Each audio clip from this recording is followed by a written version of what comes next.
गुरुदेव जी के जीवन की आदर्श घटनाओं में आज का क्रम है गुरुदेव जी और श्री हनुमान प्रसाद पोद्दार। हनुमान प्रसाद पोद्दार जी एक साधु पुरुष थे, लेकिन वो साधु वेश में नहीं थे।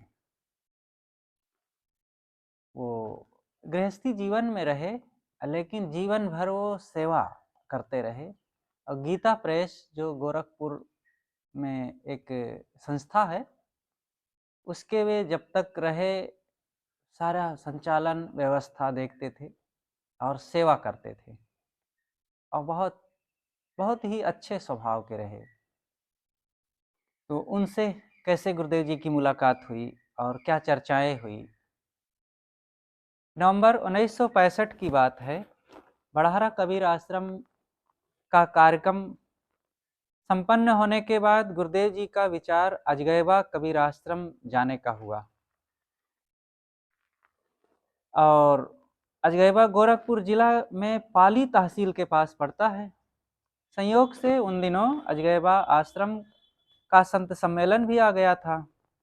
आप बड़हरा कबीर आश्रम से चलकर बम्भनान स्टेशन आए और वहां से ट्रेन पकड़कर अजगैबा आश्रम आए। उस समय गुरुदेव के साथ संत श्री निगम साहब, संत श्री शरणपाल साहब और संत श्री पुरुषोत्तम साहब, ये 3 लोग थे। तो अब ये चारों लोग नहीं रह गए। श्री पुरुषोत्तम साहब आज से करीब 16-17 साल पहले चले गए, और श्री शरणपाल साहब जी आज से 5-6 साल पहले, श्री निगम साहब जी पिछले साल चले गए, और गुरुदेव जी आज से 10 साल पहले।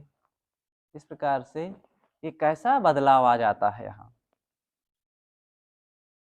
अजगैबा का कार्यक्रम करने के बाद आप सब लोग मगहर भी देखने गए और वहाँ से लौटकर खलीलाबाद आए। ये सब उसी लाइन में पड़ता है।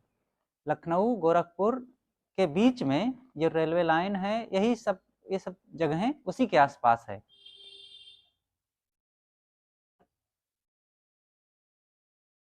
खलीलाबाद से गुरुदेव को बस्ती जाना था, लेकिन बस स्टेशन पर काफी प्रतीक्षा करने के बाद गोरखपुर की ओर जाने वाली तो अनेक बसें आती रही, लेकिन इस तरफ बस्ती की ओर आने वाली कोई बस नहीं आ रही थी। बहुत देर प्रतीक्षा करने के बाद फिर गुरुदेव जी ने कहा चलो गोरखपुर ही चलते हैं, और वहाँ आज हनुमान प्रसाद पोद्दार जी से भी दर्शन करेंगे। और आज क्योंकि इधर बस नहीं आ रही, तो फिर जाना था पश्चिम, चल दिए पूरब की ओर। गोरखपुर चले गए सब लोग। तो गुरुदेव जी के साथ सभी संत बस में बैठे और गोरखपुर आ गए। सबसे पहले आप गीता प्रेस गए। गुरुदेव जी तो गीता प्रेस एक बार, और पीछे जो चर्चा आई है कि वहाँ पर श्री जयदयाल गोयनका जी और श्री राम सुखदास जी महाराज, इन सबके दर्शन हुए थे। अब कि आप दोबारा गए, लेकिन अन्य संतों को घुमाना था, इसलिए फिर वहां आप गए। गीता प्रेस देखने के बाद लोगों से पूछा गया कि पोद्दार जी कहाँ हैं, तो पता चला कि गीता वाटिका में रह रहे हैं। गुरुदेव वहां गए। तब तक शाम हो चुकी थी।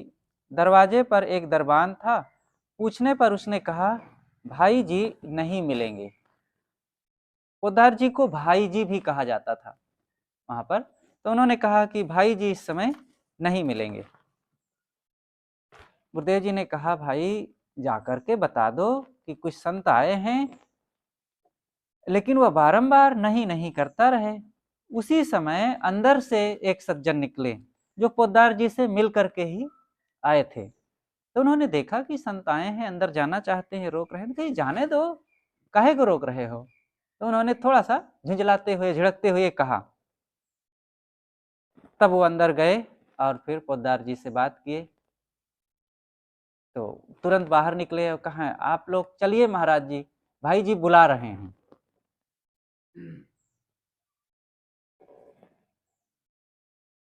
तो दूसरी मंजिल पर एक छोटा सा कमरा था। पोद्दार जी फर्श पर कुछ बिछाए नीचे बैठे हुए थे। उनके सामने ही एक छोटा सा डेस्क रखा था। गुरुदेव के पहुंचने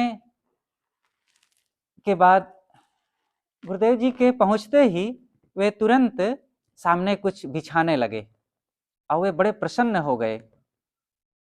हाथ जोड़ करके आगे बढ़ते हुए उन्होंने कहा, आइए आइए महाराज। बैठाए, नमस्कार किए और बैठते ही कुशल मंगल पूछे। फिर उन्होंने कहा, कहाँ से आगमन हुआ?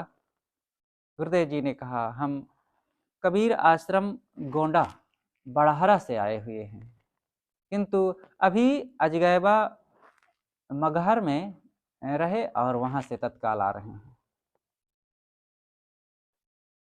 पोद्दार जी ने कहा, आज कहाँ रहेंगे? गुरुदेव जी ने कहा, आज आप ही के यहाँ रहने का विचार है। पोद्दार जी ने कहा, बड़ी कृपा, बड़ी कृपा, तो भोजन कर लीजिए।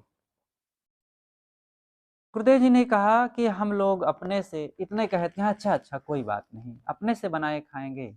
तो तुरंत फिर उन्होंने सूचना दिया और अंदर से उनका जो कोठारी था वो आलू, आटा और कई चीजें, सब तेल घी आदि आदि ला करके रख दिया। कंडा ला करके रख दिया आंगन में।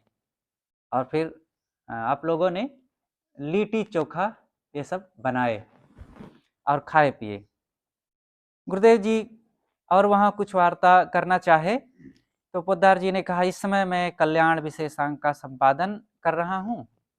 गुरुदेव जी ने कहा, तो भी थोड़ा समय दीजिए। पोद्दार जी ने कहा, अच्छा तो ठीक है, लेकिन अभी आसन आदि लगाएं। एक सज्जन आया और गुरुदेव जी के संतों को सबको ले गया और वहाँ आसन आदि की व्यवस्था करवाया।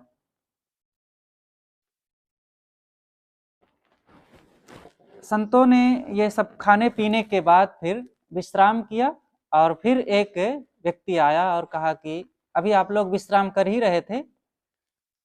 और फिर एक व्यक्ति आया और कहा कि भाई जी बुला रहे हैं आप लोगों को, आइए वहां पर उनके पास बैठ लीजिए।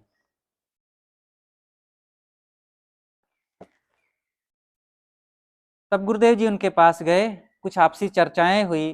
फिर उन्होंने पूछा, आश्रम का क्या साधन है? साधन का मतलब उन्होंने पूछा कि निर्वाह की क्या व्यवस्था है? गुरुदेव जी ने कहा, जीवन निर्वाह के लिए गुरु जी कोई चिंता नहीं करते और कुछ खेत भी था तो उसे बेच दिया गया है। अंततः आपने कहा कि मनुष्य के पास संतोष हो तो कोई कमी नहीं पड़ती है। पोद्दार जी ने कहा, हाँ ये बात तो है। फिर उन्होंने साधना के विषय में पूछा। गुरुदेव जी ने साक्षी दृष्टा अभ्यास के बारे में बताया। आपने कहा, प्रथम अभ्यास काल में किसी नाम, मंत्र, नाद, बिंदु या किसी महापुरुष का ध्यान करके मन को रोका जा सकता है। अंततः इन सबको एवं नाना संकल्पों को छोड़कर दृष्टा जीव का अपने आप में शेष रह जाना ही सहज समाधि है। यही जीव की अपनी स्थिति है।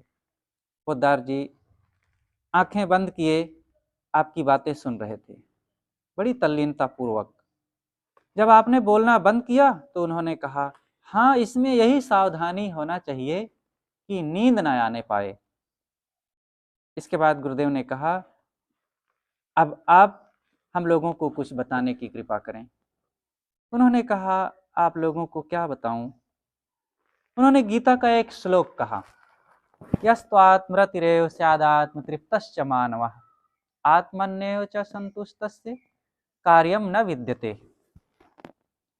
अर्थात जो व्यक्ति अपने आप में प्रेम करता है, अपने आप में संतुष्ट रहता है और अपने आप में ही तृप्त रहता है, उसे और कुछ करना बाकी नहीं रहता है। इसके बाद उन्होंने कहा, निष्काम होकर के भगवान की भक्ति में लग जाना चाहिए। अब ऊपर वाली बात तो सब ठीक रही, लेकिन फिर उन्होंने अंतिम में कहा कि निष्काम होकर के भगवान की भक्ति में लगना चाहिए। तो गुरुदेव जी ने कहा, हाँ परिश्रमी तो होना चाहिए, बिना पुरुषार्थ किए साधना का काम नहीं पूरा हो सकता। तो पोद्दार जी ने कहा कि फिर पुरुषार्थ का अहंकार हो सकता है। जहाँ पर सगुण उपासना होती है, बाह्य परोक्ष में अपना लक्ष्य मान करके उनकी भक्ति की जाती है, तो वहाँ पर यही होता है कि समर्पित हो जाओ। अब अपने से कुछ करने का भाव ना रखो, यही सोचो सब भगवान कर रहा है, बस भगवान को समर्पित हो जाओ। तो वही भाव यहाँ पर है कि जब पुरुषार्थी होंगे तो उसका अहंकार हो सकता है। तो गुरुदेव जी ने कहा अहंकार ना करे कि मैं पुरुषार्थ कर रहा हूँ और मैं इस योग्य हूँ और भगवान आत्म कल्याण का काम करने के लिए पुरुषार्थ कर रहा हूँ, ऐसा अहंकार ना करे। तो पोद्दार जी ने कहा कि इससे दिखावा होगा कि हम अहंकारी नहीं हैं। तो गुरुदेव जी ने कहा कि काम करे, दिखावा ना करे, मन में ऐसा भाव ना लावे। इतना सुनकर पोद्दार जी मुस्कुराने लगे। फिर उन्होंने कहा कि कुछ कुछ सेवा आपकी हम करना चाहते हैं। गुरुदेव जी ने कहा हम यहाँ सेवा लेने नहीं आए हैं, केवल आपके दर्शन की इच्छा थी, वह पूर्ण हो गई। पोद्दार जी ने कहा अच्छा अच्छा, कोई आग्रह नहीं है, लेकिन यदि स्वीकारते हो तो। गुरुदेव जी ने कहा खैर स्वीकारते तो हैं ही, अब कोई देता है तो ऐसा तो नहीं है कि नहीं लेते हैं, लोगों के देने से, सेवा करने से ही आश्रम चलता है। पोद्दार जी की बेटी भी आ गई, वहां बैठ गई और आप लोगों की बातें सुनने लगी।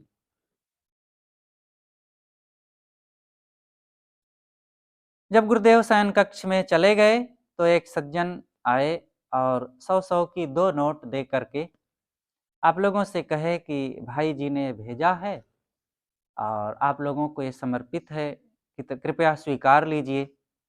गुरुदेव जी ने साथियों से कहा कि ठीक है भाई, ले लीजिए, और भाई जी ने बड़े भाव से भेजा है तो लेना ही चाहिए। तो इस प्रकार ये पोद्दार जी से गुरुदेव जी की जो मुलाकात हुई, साधनापूर्ण, बड़ी भावना से भरी हुई थी और आपके मन में उनके प्रति बड़ा आदर रहता था। और समय-समय से गुरुदेव जी हनुमान प्रसाद पोद्दार जी की चर्चाएँ अपने प्रवचनों में भी किया करते थे कि वे भले गृहस्थी में रहे, लेकिन जीवन भर गीता प्रेस संस्था की सेवा करते रहे और वहीं से पूरे भारत में उनकी सेवाएँ पहुँचती रही। अब इसके पश्चात अगली घटना आती है स्वामी रंगनाथानंद जी महाराज। गुरुदेव जी का स्वामी रंगनाथानंद जी महाराज जी से कैसे संपर्क हुआ।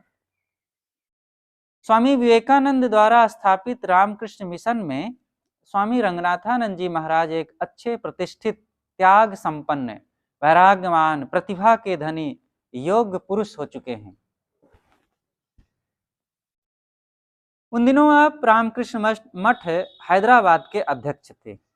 जीवन के उत्तर काल में कोलकाता बेलूर मठ के भी आप अध्यक्ष बनाए गए। इसी पद में रहते रहते ही उन्होंने शरीर त्याग किया था। सन 1986-87 का समय है। उमरकोट उड़ीसा में गुरुदेव जी का कार्यक्रम था। ये उमरकोट छत्तीसगढ़ से लगा हुआ है, तो समय समय से छत्तीसगढ़ में तो होता ही था, कभी कभी उड़ीसा के भक्तों का भी आग्रह हो तो कार्यक्रम वहां का बनता था, तो वहीं से आना जाना होता रहता था।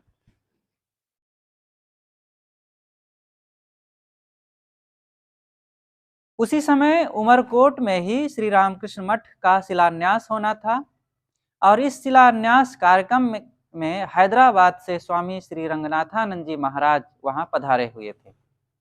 श्री महाराज जी जब भक्तों द्वारा गुरुदेव जी के बारे में सुना कि वे यहीं पधारे हुए हैं तो वे बहुत प्रसन्न हुए। उन्होंने आपको अपने यहाँ बुलाने का आयोजन किया और तुरंत भक्तों द्वारा 2 गाड़ियां गुरुदेव जी के निवास पर भिजवा दी।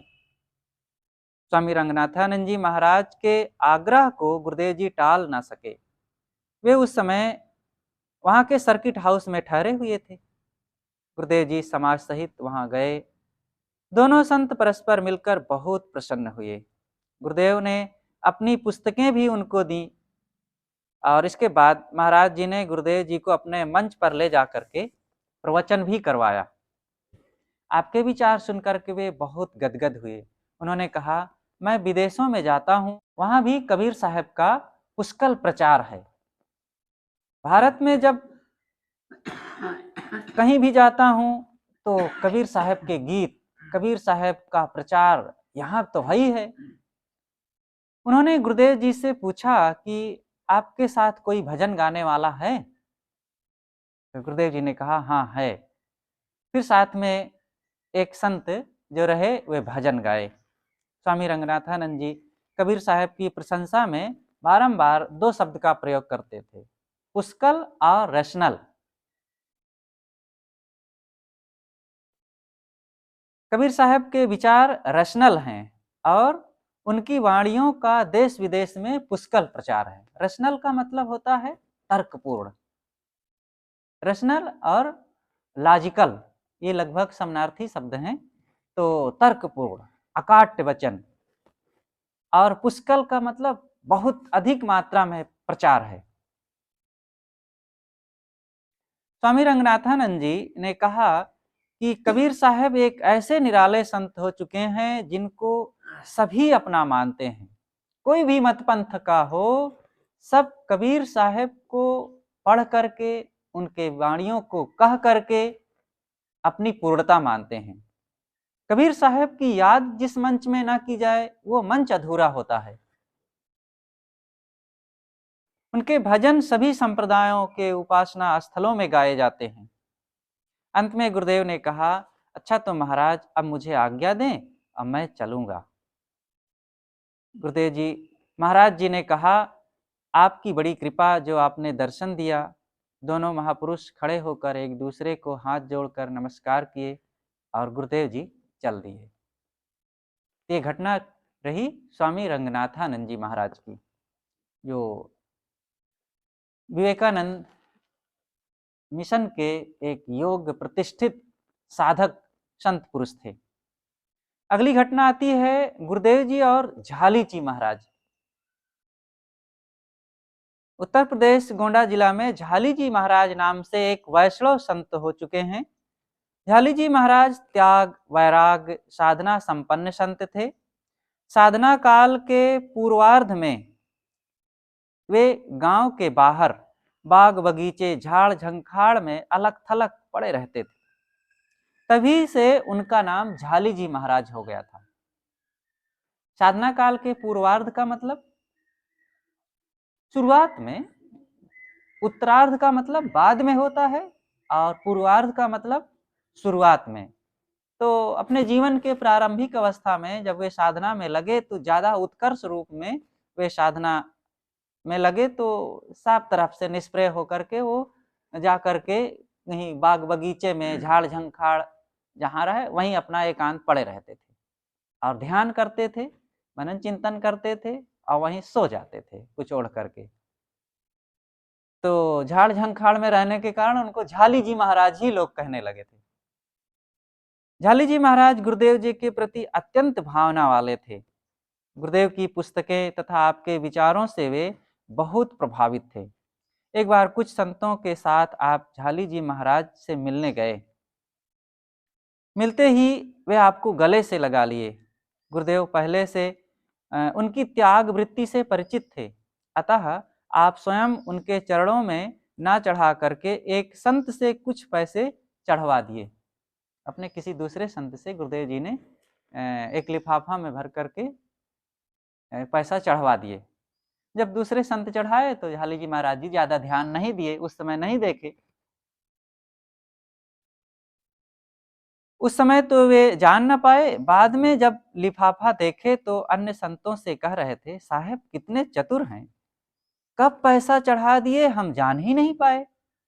और महाराज जी का सिद्धांत ईश्वरवाद है और ईश्वर की प्राप्ति ही अंतिम उद्देश्य है, लेकिन वे गुरुदेव के आत्मवाद और अंततः मोक्ष की प्राप्ति इस सिद्धांत से बहुत खुश रहते थे। वे वैष्णव परंपरा के थे, तो उनका सिद्धांत ही ईश्वर की प्राप्ति का होता है कि अंतिम में मोक्ष प्राप्ति उनका उद्देश्य नहीं होता है कि हम मुक्त हों, निष्काम बन करके अपने स्वरूप में लीन हो जाएं। नहीं, भगवान की उपासना करें, भगवान को प्राप्त करें, उसके धाम में चले जाएं, ये उनका उद्देश्य होता है। लेकिन हकीकत को जो स्थितिवान पुरुष होते हैं, पहुंचे हुए संत होते हैं, वो सब जानते हैं कि बाहर से कहीं कोई भगवान नहीं मिलता है। अंततः स्वरूप में लीन होना और आत्मा को प्राप्त कर लेना ही परमात्मा को प्राप्त कर लेना है। सायंकालीन सभा में गुरुदेव से वे कुछ सुनना चाहते थे, लेकिन अंततः आपके आग्रह से महाराज जी को ही बोलना पड़ा। थोड़ी देर साधना, वैराग्य, स्वरूप स्थिति आदि विषय पर सावधानी पूर्वक बोले। बड़ी सावधानी रखे, कहीं भगवान की प्राप्ति, उनके दर्शन, उनकी सेवा, उनको जगाना सुलाने की बात न आवे, ये ध्यान रखे। तो साधना संबंधी बात वे बोले। इसके बाद गुरुदेव के लिए उन्होंने स्वयं घोषणा कर दिया। उन्होंने कहा, सज्जनों, अब आपके सामने एक महामहिम संत आ रहे हैं, जो ज्ञानियों में, विचारकों में, संतों में, विद्वानों में और लेखकों में उच्च कोटि के संत हैं। उनके विचार आप बड़ी एकाग्रता से सुनिएगा। गुरुदेव व्यवहार, साधना और रहनी के विषय में थोड़ी देर बोल करके बंद किए। तब झाली जी महाराज ने कहा, सज्जनों, इसे कहते हैं प्रवचन। वो बड़े योग्य रहे, बड़े तेज रहे और गुरुदेव जी के लिए बहुत भावना रखते थे।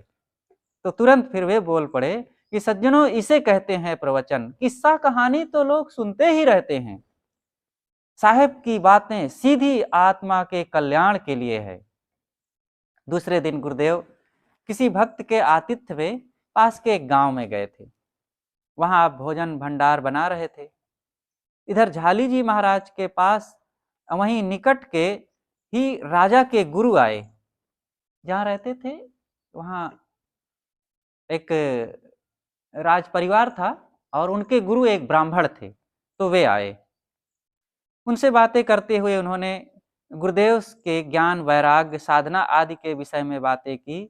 तो वे ब्राह्मण इतना प्रभावित हुए कि झाली जी महाराज के पास से उठकर सीधा गुरु जी के पास ही पहुंच गए और मिलते ही उन्होंने प्रणाम किया। फिर कुछ बातें होती रही। अंत में उन्होंने कहा, महाराज, आज हम आपके भंडार में ही भोजन करेंगे। गुरुदेव जी ने कहा कि अरे, हमारे भंडार में क्या खाएंगे, हम लोग घुमंतु साधु, हम लोगों की जात पात का ठिकाना नहीं, और आप हमारे यहाँ क्या खाएं। कहा, अरे महाराज, आप जैसे पवित्र और नेक विचार और शुद्ध आचार वाले मिल जाएं तो फिर और किसी की जरूरत ही नहीं है, हम आपके यहाँ ही खाएंगे। तो गुरुदेव जी ने कहा कि ठीक है। फिर जो साधु महात्माओं का, हम लोगों का बनाया हुआ रूखा सूखा फीका है, आप भी लीजिएगा। बड़े ही श्रद्धा भावना के साथ उन्होंने गुरुदेव के साथ भोजन ग्रहण किया और फिर गए। समय से गुरुदेव जी भी वहाँ से चल दिए। तो ये झाली जी महाराज एक संत रहे और उनके साथ जो आपके जीवन में कुछ घटनाएं घटी, वो बड़ी ही रोचक, भावपूर्ण, और कैसे कैसे लोग होते हैं। कुछ ऐसे लोग होते हैं जो साधकों, संतों और ज्ञानियों का तिरस्कार करते हैं, उनके साथ उद्दंडता, मनमानी का व्यवहार करते हैं।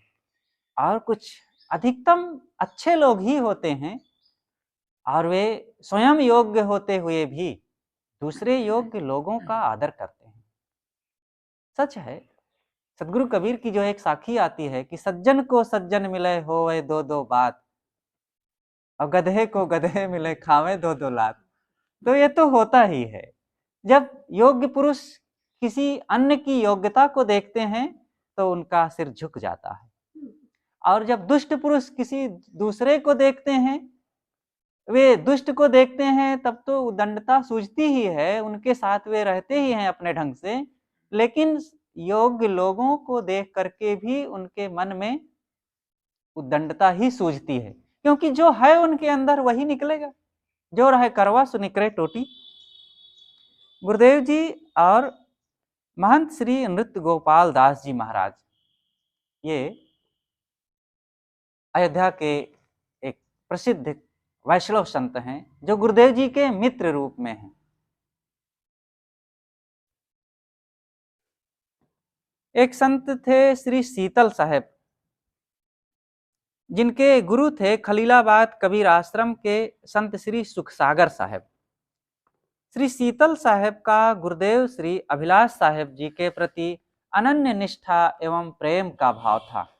दूसरी तरफ अयोध्या के मणिराम छावनी के वैष्णव संत श्री नृत्य गोपाल दास जी महाराज से भी उनका प्रेम भाव था। इन दोनों पारखी और वैष्णव संतों को श्री शीतल साहेब मिलाना चाहते थे। एक बार श्री शीतल साहेब जी गुरुदेव जी को लेकर के अयोध्या मणिराम छावनी आए। श्री शीतल साहेब इधर गुरुदेव जी से तो परिचित थे ही, मणिराम छावनी के महाराज जी से भी सुपरिचित थे। तो दोनों को वैराग्यवान, दोनों को योग्य और दोनों को हम उम्र जान करके उनके मन में ये था कि ये दोनों संत आपस में मिलते जुलते, आपस में इनका संवाद होता, वैचारिक विमर्श होता तो बड़ा अच्छा होता। तो यही भाव रख करके गुरुदेव जी से भी आपने निवेदन किया।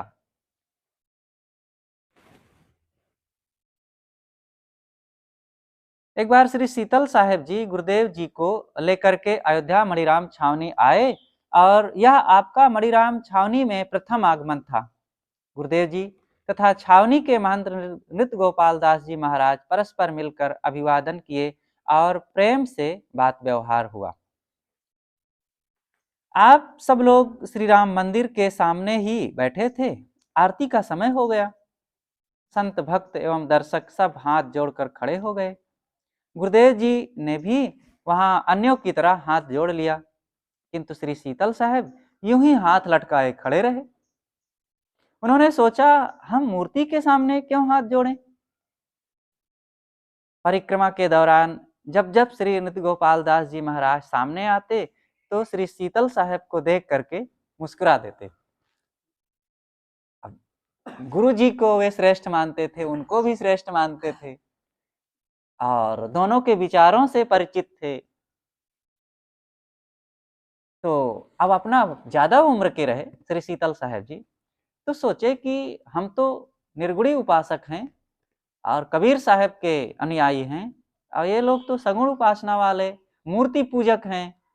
अब यहाँ मूर्ति की आरती हो रही है, हम मूर्ति के सामने काहे को हाथ जोड़ें। तो ऐसा भाव रख करके वे खड़े रहे और वहां पर सब लोग जो वैष्णव संत रहे, महंत जी रहे, सब परिक्रमा कर रहे थे और आरती हो रही थी, बाजा बज रहा था। तो गुरु जी तो एक किनारे हाथ जोड़ करके खड़े हो गए थे और श्री शीतल साहेब जी भी खड़े रहे, लेकिन वे यूं ही हाथ लटकाए खड़े रहे। परिक्रमा के दौरान जब जब श्री नृत्य गोपाल दास जी महाराज सामने आते तो इनको देख करके मुस्कुरा देते। श्री शीतल साहेब और नृत्य गोपाल दास जी महाराज की पहले से जान पहचान थी ही। जब आरती का कार्यक्रम समाप्त हुआ तो श्री नृत्य गोपाल दास जी महाराज, गुरुदेव जी तथा श्री शीतल साहेब आदि सभी संत एक साथ बैठे और आपस में कुछ भक्ति ज्ञान और वैराग की चर्चा हुई।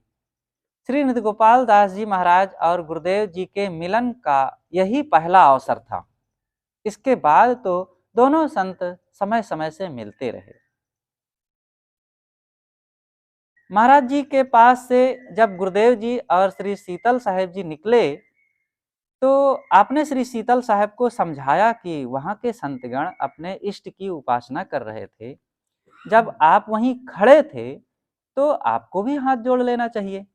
तो उन्होंने कहा, मूर्ति के सामने हम हाथ जोड़े ये कैसे उचित हो सकता है। गुरुदेव जी ने कहा, यदि आपको ऐसा लगता है तो वहां जाना ही नहीं चाहिए था, और जब गए थे तो हाथ जोड़ लेने में आपकी क्या हानि हो जाती।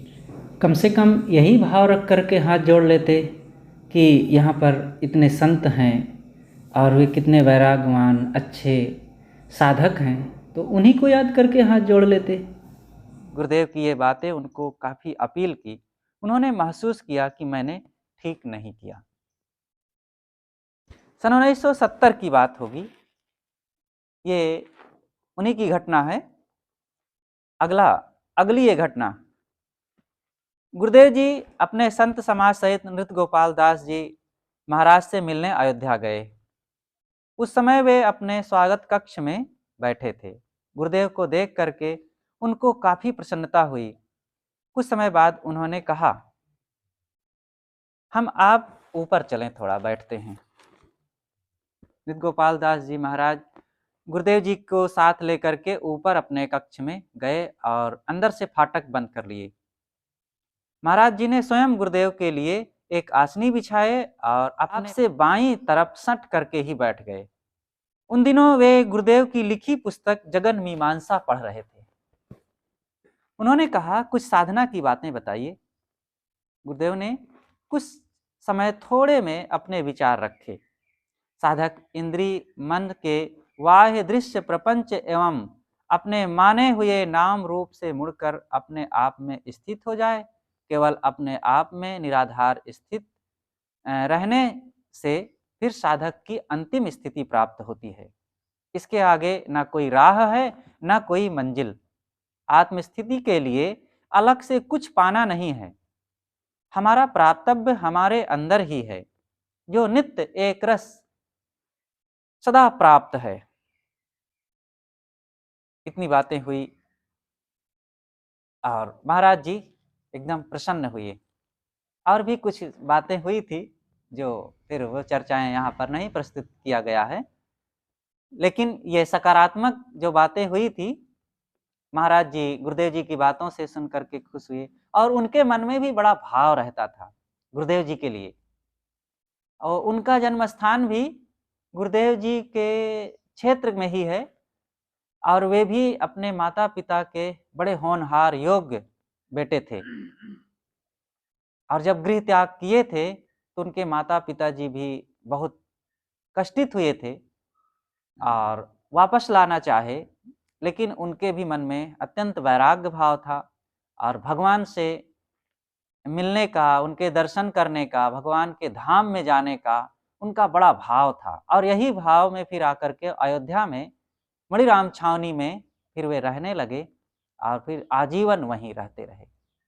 इस प्रकार से नृत्य गोपाल दास जी महाराज और गुरुदेव जी के सिद्धांतों में तो अंतर था, लेकिन आपस में दिल दोनों का एक समान था और समय समय से मिलते रहते थे, एक दूसरे के लिए बड़ा भाव होता था। यही तो है कि मनुष्य का महत्व होना चाहिए। उनकी उपासना पद्धतियां क्या है, इस बात का ज्यादा महत्व नहीं है। वर्तमान में व्यवहार कैसा है और एक दूसरे के लिए अगर मनुष्य मनुष्य के साथ व्यवहार करता है तो बस यही है मनुष्य से मनुष्य का मिलने का फल। दिसंबर 2003 की बात होगी। गुरुदेव जी का कार्यक्रम अवध क्षेत्र में चल रहा था। एक दिन आप अयोध्या होते हुए सुबह के समय यात्रा कर रहे थे। साथ के कुछ साधकों ने कहा कि मणिराम छावनी देख लिया जाए। गुरुदेव जी ने कहा कि ठीक है, चलो आज चलते हैं। उस समय गुरुदेव जी के साथ हम भी रहे। तो वो हमारा शायद दूसरी बार मणिराम छावनी में जाना हुआ। पहली बार तो गुरुदेव जी के साथ ही और गए थे। ये सन 1997 की बात, जब गुरुदेव जी का कार्यक्रम अयोध्या में था, जैनपुर में आश्रम में, तो वहां से गए थे। अब की बार ये दूसरी बार जाना हुआ।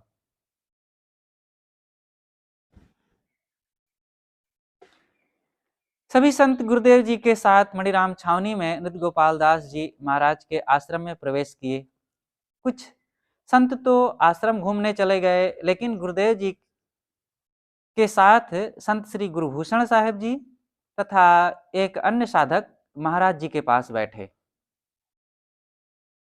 उन दिनों महाराज जी अयोध्या में ही हो रहे राजनीतिक उत्पात के कारण काफी उदास रहते थे।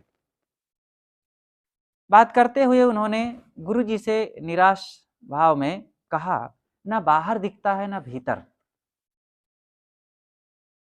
क्योंकि शायद ये सन 2002 में कुछ उथल पुथल हुआ था, कर्फ्यू भी लगा था और ये राम मंदिर के चक्कर बना करके काफी बीच बीच में वहां पर शोर शराबा होता ही रहा।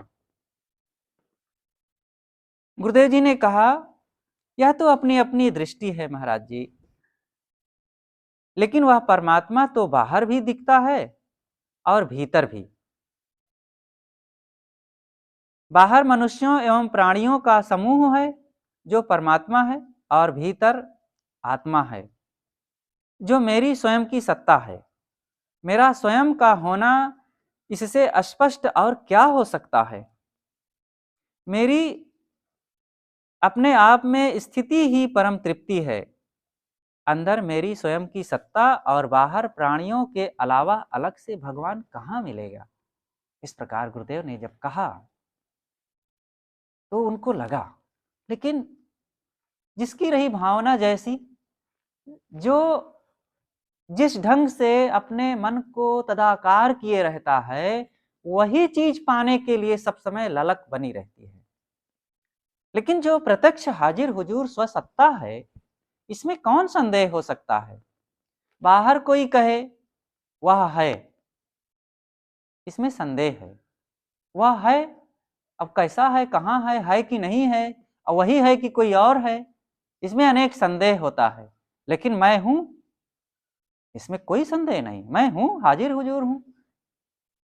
वह कहे अल्लाह है, मैं कहूं अल्लाह हूं। जाहिदे गुमराह का मैं किस दरा हमराह हूं। वह कहे अल्लाह है और मैं कहूं अल्लाह हूं। कोई परहेजगार है, साधक है, अंतर्मुखी है और वैरागवान भी है, लेकिन भटका हुआ है, सही रास्ता उसे पता नहीं है। अब वो कहता है भागन बाहर भगवान है, बाहर परमात्मा है, और मैं कहता हूं कि जिसे मैं खोज रहा हूं वो मैं ही हूं। तो दोनों में कितना डिफरेंस है, कितना अंतर है। बाहर है, जिसको हम खोज रहे हैं वही है कि दूसरा है, संदेह हो सकता है, भ्रम भी हो सकता है, विपरीत भी हो सकता है। लेकिन मैं हूं, इसमें कोई संदेह नहीं, कोई भ्रम नहीं है। गुरुदेव जी ने जब महाराज जी को कुछ बातें ऐसी बताई कि महाराज जी का जो विचार था, उन्होंने कहा कि ना बाहर दिखता है ना भीतर दिखता है। अब इस विचार में और गुरुदेव जी के विचार में जमीन आसमान का अंतर है। गुरुदेव जी ने कहा महाराज जी, बाहर प्राणियों का समूह दिखता है, इनके साथ दया, प्रेम, करुणा और सहानुभूति, गम, क्षमा का प्रयोग किया जाए और इससे मन को बड़ा संतोष मिलेगा, शांति मिलेगी। और भीतर अपने आप में स्थित होकर के इच्छाओं कामनाओं को त्याग करके और सारे राग द्वेष से ऊपर उठ करके स्वानुभूति किया जाए, जहां पर कुछ पाना नहीं और किसी से मिलना नहीं, आनंद ही आनंद है। स्वसत्ता में स्थित हो जाना, जीव का अपने आप में ठहर जाना, बाहर मन से जुड़ करके जो नाना संकल्प विकल्प होते हैं उन सब का अंत कर देना और अपने आप शांत रहना, इस अवस्था से बढ़ करके और कौन सी भगवत प्राप्ति हो सकती है। गुरुदेव जी ने जब थोड़े में कहा तो उनके लिए जैसा भी रहा हो, लेकिन वो ज्ञान के महासूत्र थे। महाराज जी के इस कथन को लेकर के कि ना बाहर दिखता है ना भीतर, गुरुदेव जी ने एक लेख लिखा था उन दिनों, बाहर और भीतर का भेद, जो कबीर संस्थान इलाहाबाद से प्रकाशित त्रैमासिक पत्र पारक प्रकाश में प्रकाशित हुआ था। ये लंबा एक लेख था। गुरुदेव जी वहां से जब लौटे थे और फिर इधर आए तो फिर थोड़े ही दिनों में वो लेख लिखे थे और वो पत्रिका में छपी थी, उसे पढ़ा गया है, बहुत मार्मिक लेख था। तो ये रही श्री नृत्य गोपाल दास जी महाराज, जो छोटी छावनी अयोध्या के महंत जी थे, और गुरुदेव जी।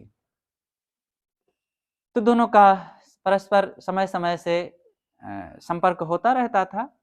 अगली घटना है श्री शीतल साहब। ये वही शीतल साहब जी जो इन दोनों महापुरुषों को मिलाए थे।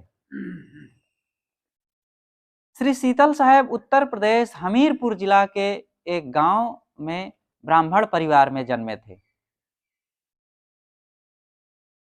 जिनका घर का नाम था सरजू प्रसाद पांडे। सरजू प्रसाद पांडे जी बड़े रोबीले स्वभाव के, साथ साथ बहुत दयालु पुरुष थे। वे गरीबों के रक्षक और दुष्टों का दलन करने वाले थे। कोई भी व्यक्ति दुराचार कर रहा हो तो आप उसे सह नहीं पाते थे। गरीबों की सेवा में आप अपना सर्व कुछ सब कुछ लुटा देते थे। लेकिन अगर कोई दुष्टता करता है और किसी गरीब की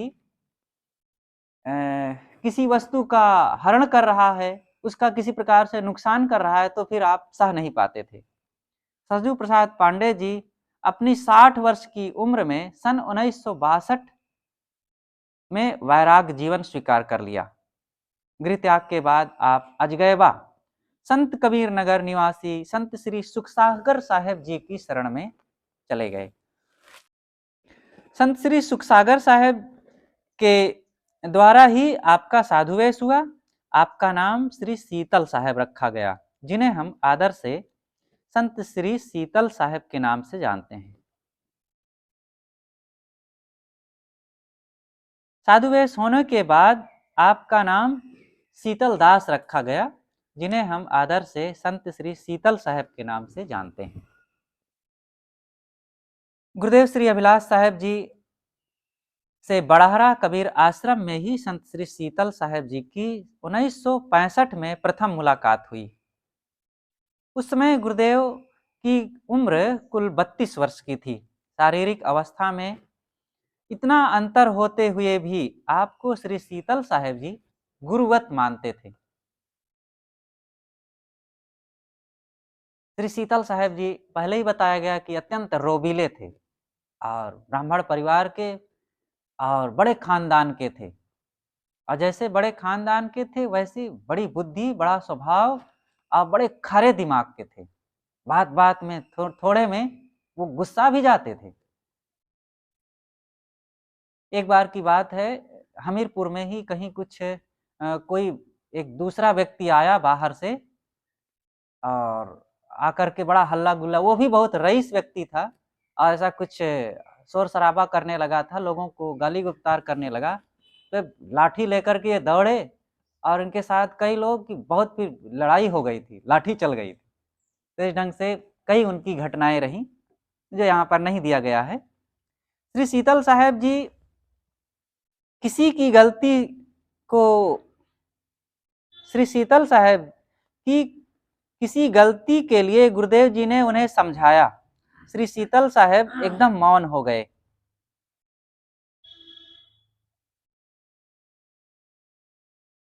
उन्हें महसूस हुआ कि मैंने गलत किया। वे वहां से उठ करके एक पेड़ के नीचे जाकर बैठे और 1 घंटा तक मनन करते रहे। कुछ संत उनके पास आ गए। उनसे बात करते हुए उन्होंने कहा कि आज साहब ने हमें खूब डांटा, भावपूर्वक। साहब हमारी माता हैं और साहब हमारे कल्याण के लिए बात कहते हैं। और घटना यहाँ पर नहीं लिखा, लेकिन कह देता हूँ, इतना बाद में मैं काट दूंगा। श्री शीतल साहेब जी पूज्य श्री अभिलाष साहेब जी के पास आए और अपनी एक पूर्व की बात कहते हुए उन्होंने बताया कि वो अमुक साधु रहे और वो वहाँ गए और उनसे मेरी बात होती रही, तो वो कहे कि मैं घर में रहता हूँ और वहाँ जाता हूँ, ऐसी बात वैसी बात कुछ ऐसी होती रही। तो फिर उनको ये डांटे, अगर ऐसे करते हो, और कहे मैं खूब डांटा उनको। तो जबकि वो साधु ऐसे नहीं रहे, ज़्यादा गलत नहीं थे और ऐसी कोई विशेष बात नहीं रही, लेकिन उन्होंने खूब डांटा उनको। तो आए और वही जोश में साहेब जी से भी कहने लगे कि मैंने उनको खूब डांटा। तो गुरुदेव जी ने कहा कि आपने बहुत गलत किया। तो बड़े वैसे शरीर के, बड़े कपार वाले, बड़ी बड़ी आंख वाले दिग्गज दिखते भी थे, गोरे गोरे। तो एकदम आश्चर्य भर करके बड़ी बड़ी आंख करके कहा मैंने गलत किया। तो गुरुदेव जी ने भी वैसे कहा हाँ आपने गलत किया। तो फिर कहते हैं मैंने गलत किया। तो फिर गुरुदेव ने कहा बिल्कुल गलत किए। कस के गुरु जी भी डांटे। तब एकदम मौन, अस्तब उठ करके हाथ जोड़ करके चले गए। एक पेड़ के नीचे बैठे और बड़ी देर तक 1 घंटा तक बैठे, मनन करते रहे। फिर उठ करके आए, एक संत के पास गए, कहें आज साहब जी ने मुझे खूब डांटा और मैं बहुत खुश हूँ। साहब हमारी माँ है, साहब हमारी माँ है, हमारे कल्याण के लिए साहब हमें डांटते हैं, हमारा कैसे सुधार हो। मैं तो जल रहा था और मैं तो क्रोध में जल रहा था, साहब ने मुझे शीतल कर दिया। तो इस प्रकार से बड़ा भाव रखते थे। श्री शीतल साहेब जैसे पूर्व आश्रम में बहुत तेज और उग्र थे, वैसे साधना जीवन में बहुत तेज थे। वे किसी की गलती सहते नहीं थे, किंतु गुरुदेव श्री अभिलाष साहेब जी के प्रति वे अत्यंत विनम्र भाव रखते थे। आप जो कह देते थे, उसे वे विनम्रता से स्वीकारते थे। एक बार श्री शीतल साहेब संतों से बात करते हुए कह रहे थे कि मैं प्रतिक्रिया एवं क्रोध की अग्नि में जल रहा था, लेकिन साहेब ने हमें शीतल कर दिया। उनकी एक घटना और याद आई, वो लिखा नहीं है लेकिन वो कह देता हूँ। ये सन 1966-67 का समय होगा। गुरुदेव जी को छत्तीसगढ़ जाने का समय आया। आपको ये वे देखते कि जो सब खा रहे हैं, वही आप भी खा रहे हैं। सदगुरु अभिलाष साहेब जी कभी भी अपने खान-पान में अपने लिए कुछ विशेष नहीं रखे कि मेरे लिए अलग कुछ विशेष बने और मैं घी, दूध, दही खाऊँ या फल-फूल अलग से मंगा कर के खाऊँ। ऐसा कभी नहीं। जो सब संत खाते थे, वही सदैव आप भी खाते थे। तो देखे कि सब संत सुबह के जलपान में सूखा चना खा रहे हैं, साहेब जी भी खा रहे हैं। तो देखे, ये गए और देखे कि जब कटोरी में लिए चना खा रहे हैं तो एकदम लाल पीले हो गए।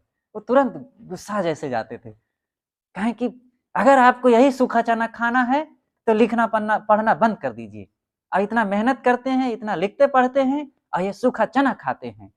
और अगर आपको लिखना पढ़ना है तो ये चना-वना को फेंकिए उधर। आपको फल-फूल खाना चाहिए, काजू किशमिश, पिस्ता बादाम खाना चाहिए और घी, दूध, दही की व्यवस्था होनी चाहिए। ये महंत साहब जी तो बैठे रहते हैं और इनको तो कुछ पता नहीं है और आप ये सूखा चना खाते रहते हैं। ऐसे खूब कस के कहे। श्री राम सूरत साहब जी को। तो इस प्रकार से कहे और फिर गुरुदेव जी को छत्तीसगढ़ जाने का समय आया।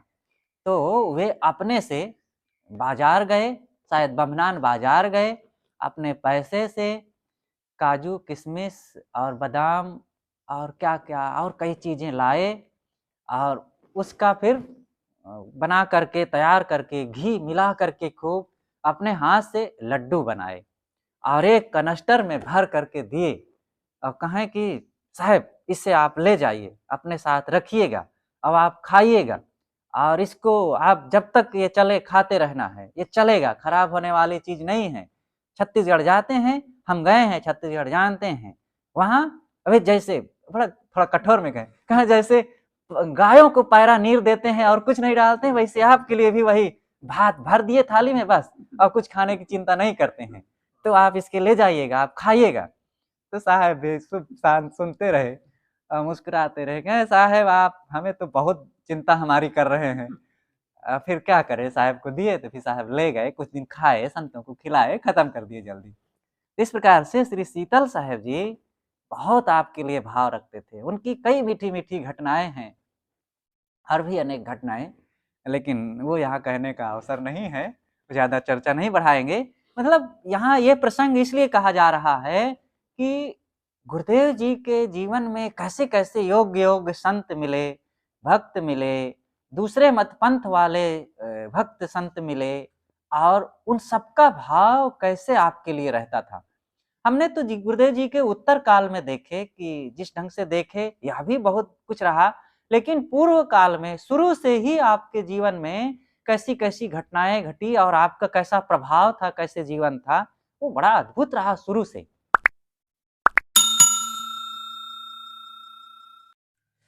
तो आज का प्रसंग अब यहीं पर समाप्त करते हैं। साहिब गुरुदेव